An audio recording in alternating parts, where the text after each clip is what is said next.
My name is Lauren, and I never thought I'd be the kind of woman who stands in a courtroom in a cream-colored blouse that smells like regret and cheap dry cleaning. But there I was. My hands were shaking so bad my engagement ring caught the fluorescent light and threw little white sparks across the wooden railing. The man next to me was not my husband. That was the first problem. With sharp gray eyes and a neck that did not bend, had just asked me a question I couldn't hear because my blood was too loud. Let me back up, because that's not where this story starts. That's not even close to where this story starts. My name is Lauren Masterson. I'm 32 years old. I grew up in a suburb of Atlanta called Dunwoody, where the lawns are green and the gossip is greener. My family is the kind of family that says things like, "What will people think?" before they say, "How do you feel?" My father is a retired cardiologist. My mother is a former flight attendant who turned her people skills into a real estate career that made her more money than my father's medical degree ever did. I have two older brothers. Michael is a partner at a corporate law firm in Buckhead. Matthew is an orthopedic surgeon. Like he cloned our father's ambition and forgot the warmth. I was the surprise, the late-in-life girl. The one they didn't plan for, but kept, because that's what you did in 1992 in the South. I was loved, but I was also managed. My mother managed my clothes. My father managed my expectations. My brothers managed my social life by ignoring it completely until I embarrassed them. And I did embarrass them. I was too loud, too soft, too sensitive, too much. I cried at commercials. I laughed too hard at my own jokes. I fell in love with a boy named Charlie Novak when I was 16, and he worked at the local Kroger bagging groceries with a crooked smile and a silver ring on his thumb. My mother caught me kissing him behind the frozen food section, and she grabbed my arm so hard I had a bruise for a week. She said, "We do not date the help." Charlie was not the help. He was a senior in high school with a single mom and a part-time job. But in my mother's world, that was the same thing. I married the right man instead. His name was Derek Ashford. I met him my junior year at the University of Georgia. Derek was from a family that had a lake house on Lake Oconee and a Christmas card photo shoot every November. His father was a retired CEO of a logistics company. His mother chaired the local chapter of the Junior League. Derek was tall and blonde and steady like a fence post. He was not exciting, but my mother said exciting is for people who don't know any better. So I nodded, and I wore the diamond he gave me, and I walked down the aisle in a lace gown my mother picked out, while my father squeezed my hand too tight and whispered, "Don't embarrass us." That was 8 years ago. 8 years of quiet mornings and quiet dinners and quiet sex. Derek is not a bad man. That's the hardest part to explain. He never hit me. He never called me names.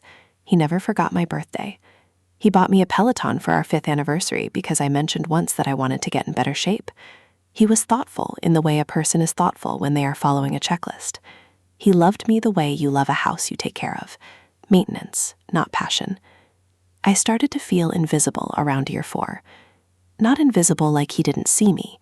Invisible like he saw me and decided I was fine. Fine was the word he used most often about our marriage. "How are we doing, Lauren?" "We're fine." "How was dinner?" "It was fine." "How do you feel about me taking that job in Charlotte?" "I feel fine about it." Fine became a coffin I climbed into every night. We had no children. That was my choice. Derek wanted them eventually, but he never pushed. He said we had time. I was 32. Time was starting to feel like a lie. Everything changed on a Tuesday in March. I was working as a marketing manager for a mid-sized beverage company in Midtown Atlanta.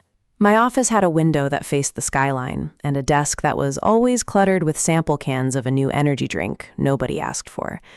I had a meeting that afternoon with a vendor about a packaging redesign. The vendor sent a creative director named Sam Cordero. He walked into our conference room wearing a worn leather jacket over a gray Henley and boots that looked like he actually used them for something besides walking to his car. He had dark curly hair that fell over his forehead and brown eyes that crinkled when he smiled. 35.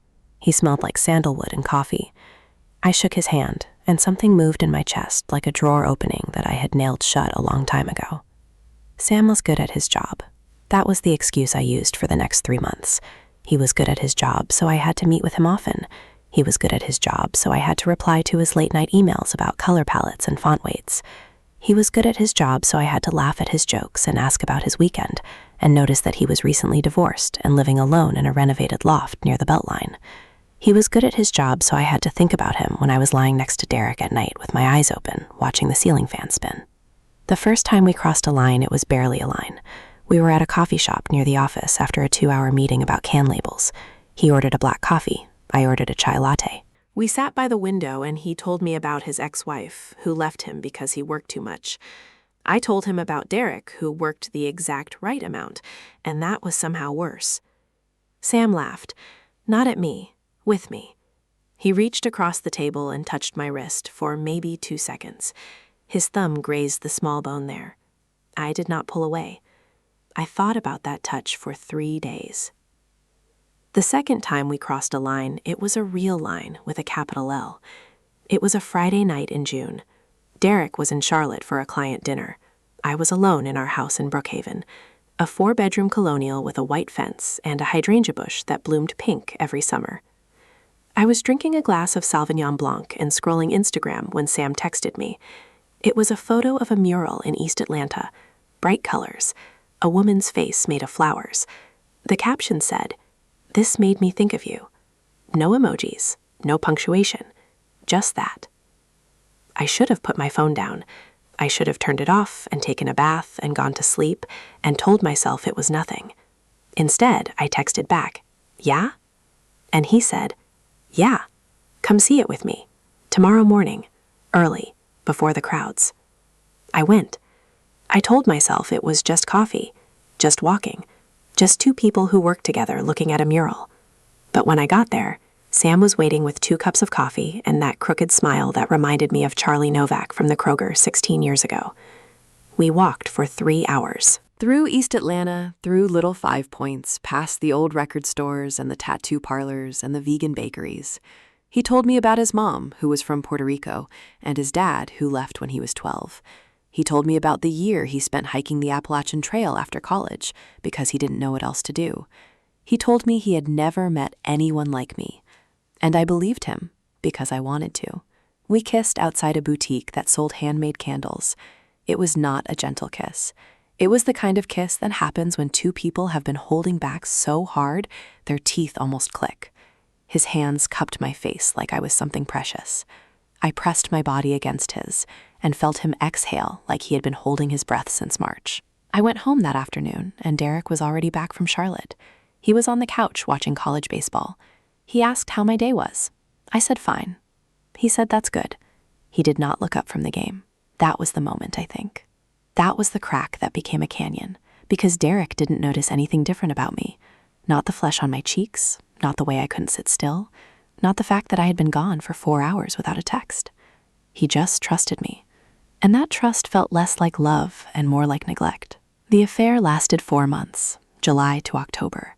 4 months of hotel rooms and late-night texts, and a second phone I kept hidden in the glove compartment of my car. 4 months of lying to every person I loved.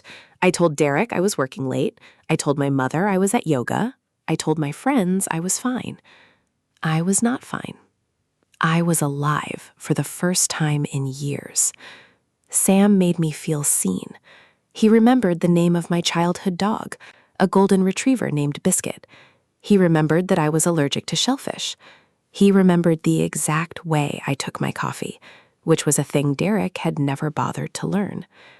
Sam looked at me like I was a story he wanted to memorize, and I gave myself permission to want that because I had spent so long being fine. But here is the truth about affairs. They are not sustainable. They are not real life. Real life is dirty dishes and mortgage payments and the way the air conditioner makes a weird sound every time it kicks on. Real life is Derek asking me if I wanted to go to his company holiday party in December. Real life is me saying yes while my secret phone buzzed in my purse with a message from Sam that said, "I miss you." The end came fast. It always does. Derek found the second phone. Not because I was careless, because he was looking for a USB drive in my car and opened the glove compartment. The phone was right there, a cheap prepaid Android with a cracked screen protector. He turned it on. He saw the texts. He saw the photos. He saw everything. I came home from work that night, and Derek was sitting at the kitchen island with both phones laid out in front of him like evidence. His face was not angry. It was worse. It was empty. He looked at me and said, "Who is he?" Not who is he like he wanted a name. Who is he like he already knew the answer and needed me to confirm it. I told him the truth. All of it. The mural, the coffee, the hotel near the airport where Sam and I went on Tuesdays because that was the only day both of us could sneak away. I told him about the sandalwood smell and the crooked smile, and the way Sam said my name like it was a song. I told him because I was tired. Tired of lying. Tired of fine. Tired of being the woman my mother raised instead of the woman I actually was. Derek listened. He did not cry. He did not yell. He stood up from the kitchen island and walked to the garage door and stopped. He said, "My parents are going to be so disappointed." Not his parents, mine. He was thinking about my mother's judgment, even as I destroyed him. That's who Derek was. He was the kind of man who worried about other people's feelings before his own. He filed for divorce 3 days later. I did not fight it. I didn't deserve to. My family's reaction was exactly what I expected. My mother called me and said, "I hope you're happy." My father said nothing. He just handed the phone back to my mother after a long silence that felt louder than any words. Michael, my oldest brother, sent me a text that said, "You need to fix this before the holidays." Matthew called me a selfish bitch and hung up. The only person who didn't punish me was my sister-in-law, Kate, who was married to Michael. Kate called me late one night and said, "I know you didn't do this for no reason." And I cried so hard I threw up. Because Kate was the first person who treated me like a human being instead of a scandal. Sam and I tried to make it work after Derek filed. We really did. He said he loved me. He said he wanted a future with me. He introduced me to his friends. He took me to his mom's apartment in Decatur for Thanksgiving. His mom was a small woman with kind eyes and a heavy accent, and she made pernil and arroz con gandules and asked me no questions about my divorce. For 3 hours, I pretended I was someone else, someone who had not destroyed her marriage, someone who was allowed to be happy. But the affair changed us too. Without the sneaking around, without the stolen moments, without the thrill of the secret, we were just two people with baggage and bad timing. Sam started working late again. I started getting anxious when he didn't text back quickly. We fought about his ex-wife. We fought about my ex-husband. We fought about the fact that I was still living in the Brookhaven house while Derek moved into a condominium in Buckhead because I couldn't afford the mortgage on my own. By December, we were falling apart. Sam said I needed therapy. I said he needed to be more present. He said I was projecting my marriage issues onto him. I said he was emotionally unavailable. We were the kind of couple who used therapy words as weapons. It was ugly, it was exhausting, and deep down, I knew the truth. Sam was not the love of my life. He was the escape hatch from a life I didn't have the courage to leave, honestly. I used him. He let me. And that is not love. That is mutual destruction. We broke up on a rainy Sunday in January. He stood in my kitchen with wet hair and a hoodie that said something about a brewery I had never heard of. He said, "I think you need to be alone for a while." And he was right, but it still felt like getting hit in the chest with a shovel. So there I was, alone, divorced, shamed by my family, job intact barely because HR had found out about the affair with a vendor and put me on a performance improvement plan. I was living in a 1-bedroom apartment off Roswell Road in Sandy Springs. The walls were beige, the carpet was stained, the complex had a pool that was always green, and a gym with 1 broken treadmill. I had never lived anywhere so ugly in my entire life.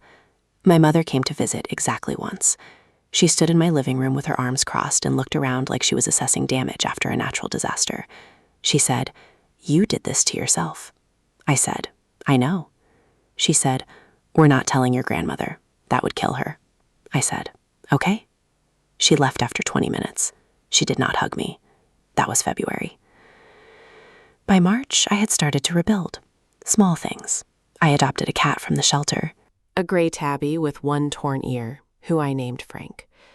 I started going to therapy twice a week with a woman named Dr. Patel, who had kind eyes and a gentle voice and never once told me I was a bad person, even when I described the worst things I had done. I started running in the mornings along the Chattahoochee River. I started cooking again, real meals, not just cereal and takeout. And then Sam's ex-wife filed a restraining order against him. That was the thing I didn't see coming. Apparently, I was not the first woman Sam had pursued while he was married. Apparently, there was a pattern. Apparently, his ex-wife had evidence.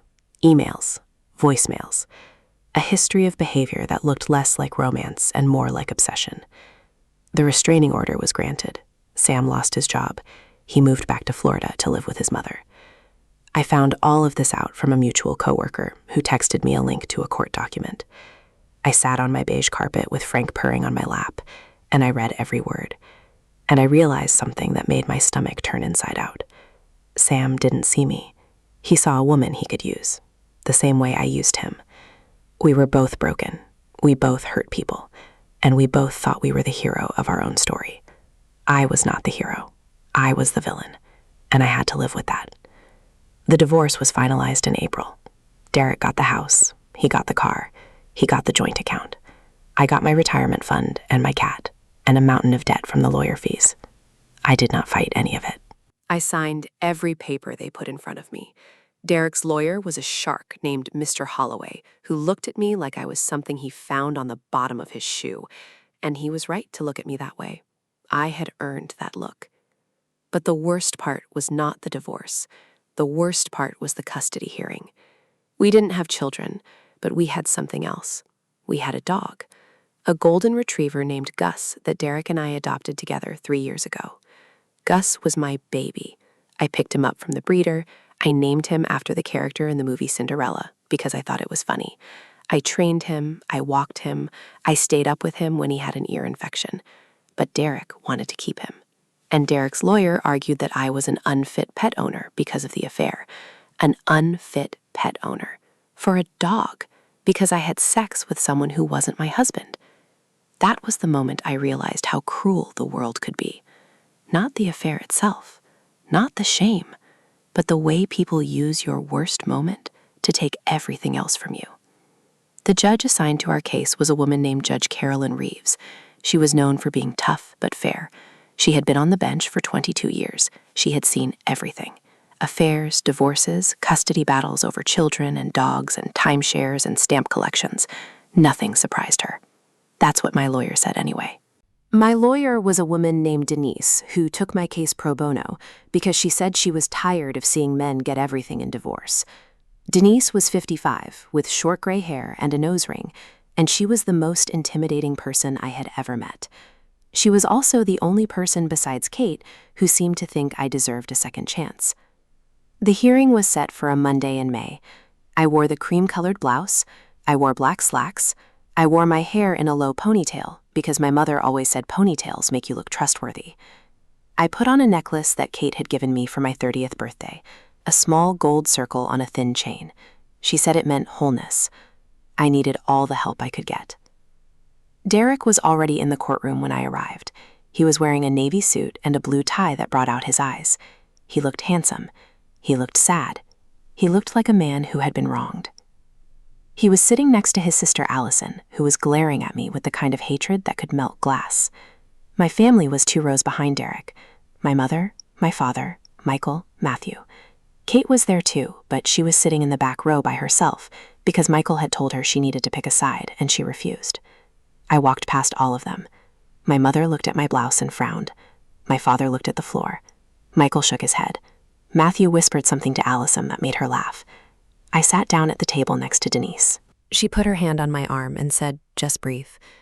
The hearing started at 9 o'clock. Judge Reeves came in wearing black robes and reading glasses on a chain. She had a voice like gravel and honey. She asked both lawyers to state their cases. Mr. Holloway went first. He talked about my affair. He talked about my instability. He talked about the fact that I had moved 3 times in the past year.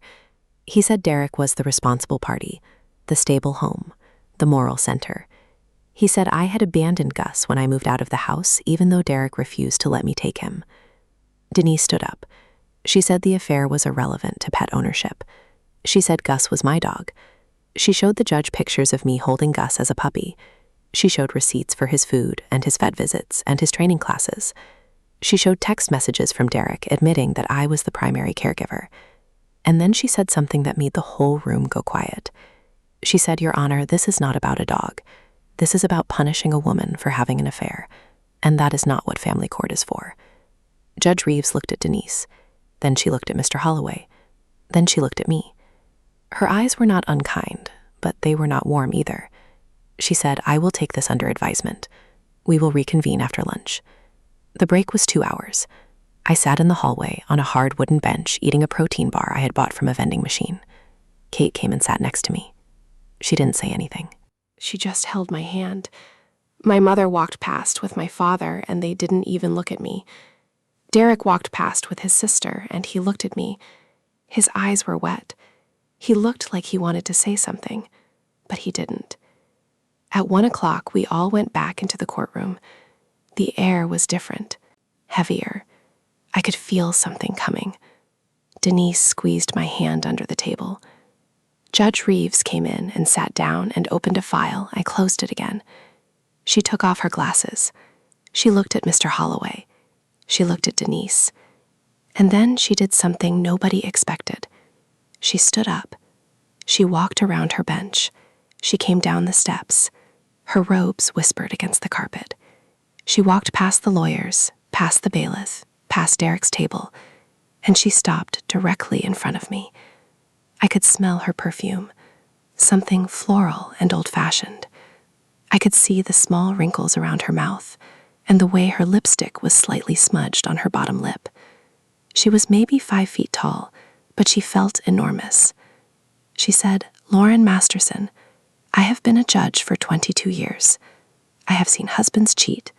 I have seen wives cheat. I have seen parents do unspeakable things to their children.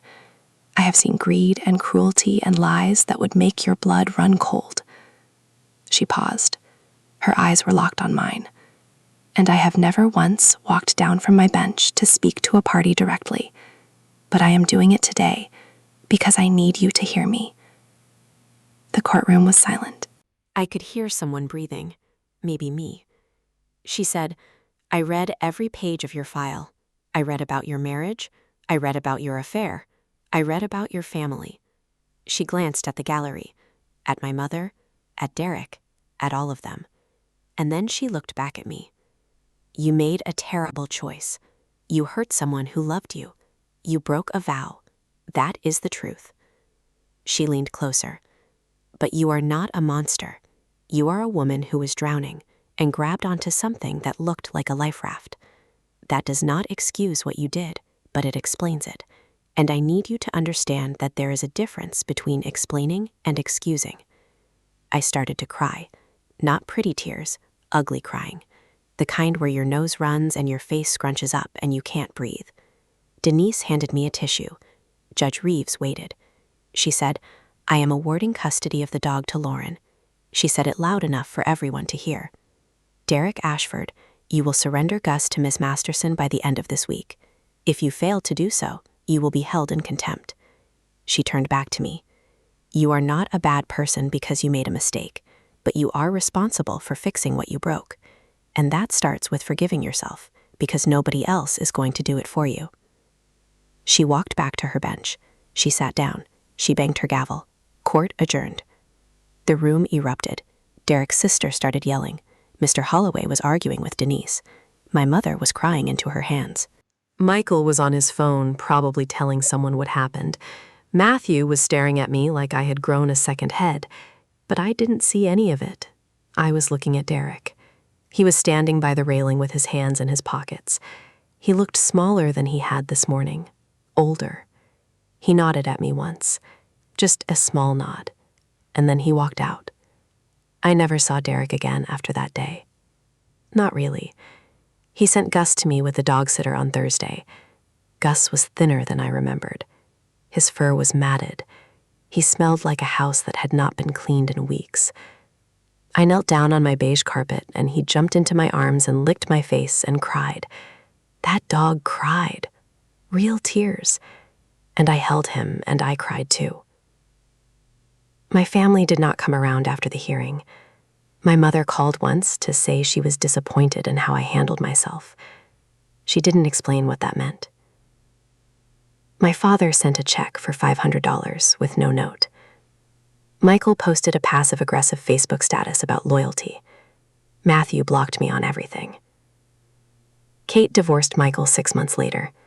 She said she couldn't be married to someone who treated his own sister like that. Michael blamed me for that too. But Kate and I are still close. She comes over every Sunday to watch movies and eat popcorn with me and Gus and Frank. She is my family now. The one I chose. I am writing this from my apartment in Sandy Springs. It is a Tuesday night in November. The air is cold. Gus is asleep on the couch with his head on a pillow. Frank is curled up on my lap. I have a glass of wine on the table next to me and a therapy appointment tomorrow morning. I am not healed. I am not whole. I am not the woman I thought I would be when I was 16 years old, kissing a boy behind the frozen food section. That I am not fine either. Fine is not the goal anymore.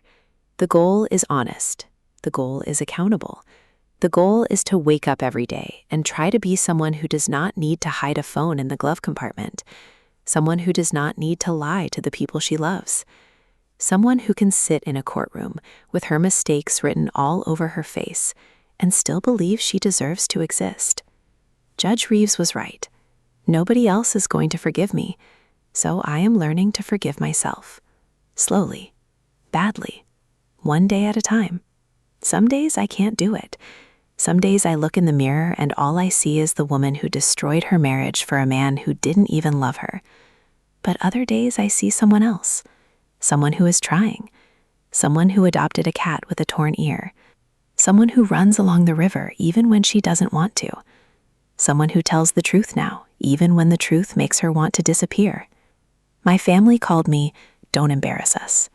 And I did. I embarrassed them in the worst way. I became the story they tell at parties to explain why their family is not as perfect as it looks. But here is the thing I have learned. Their opinion of me is not my responsibility. My actions are. And I am the only one who has to live inside my skin. The judge stopped in front of me. She saw a woman, not a villain, not a victim, just a woman. And that is enough for now. It has to be. I look at Gus. I look at Frank. I look at the glass of wine and the beige walls and the life I never planned. And I think about what Kate said to me that night on the phone. You didn't do this for no reason. She was right. I did it because I was lost. I did it because I was lonely. I did it because I forgot that I was allowed to leave a marriage that was killing me slowly without setting it on fire on the way out. That is my greatest regret. Not the affair, but the cowardice of it, the sneaking, the lying, the way I made Derek a fool in front of everyone when I could have just been brave. I could have said, I am not happy. I want a divorce. I want something more. But I didn't. I took the easy way. And there is nothing easy about the easy way. So this is my story. No lessons, no moral, just the truth. A woman who made a mess, a judge who saw her, a dog who forgave her, and a family who didn't. I am Lauren. I am 32. I am alone but not lonely. I am broken but not unfixable. And I am still here. That has to count for something.